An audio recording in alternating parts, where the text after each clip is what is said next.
ቂርቆስ ማለት የስሙ ትርጓሜ ምን ማለት ነው? ዘፍካሬሁ ተብህለ ጽጌ ምዑዝ እፍራን ጣፋጭ ሽቱ ማለት ነው። ቂርቆስ ማለት ጥዑም መዓዛ፣ ያማረ ሽቱ፣ የሚጣፍጥ ሽቱ መዓዛ ማለት ነው። ለምን? የክርስቶስን መዓዛ ስለሚናገር። ልብስ በሽታ እንደሚታወቀው በመዓዛ እንደሚታወቀው ቅዱሳንም የክርስቶስ መታወቂያ ናቸው።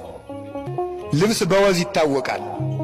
ቅዱሳንም ንሕነሰ መዓዛሁ ለክርስቶስ ንሕነ እኛ የክርስቶስ መዓዛ ነን ይላል ቅዱስ ጳውሎስ። ልብስ በመዓዛ እንዲታወቅ እኛ የክርስቶስ መታወቂያ ነን ማለት ነው። ሰዎች እኛን አይተው እሊስ የክርስቶስ ደቀ መዛሙርት ናቸው ይሉናል ማለቱ ነው። በንግግራችን መዓዛ፣ በጸሎታችን መዓዛ፣ በተጋድሏችን መዓዛ፣ ባነዋወራችን መዓዛ፣ በዚህ ሁሉ በፍቅራችን መዓዛ እኒስ የክርስቶስ ደቀ መዛሙርት ናቸው ይላሉ። እያዩ ስራችን እያዩ እኒህ የክርስቶስ ናቸው። በእኛ ክርስቶስ ይታወቃል፣ እኛ በክርስቶስ እንታወቃል።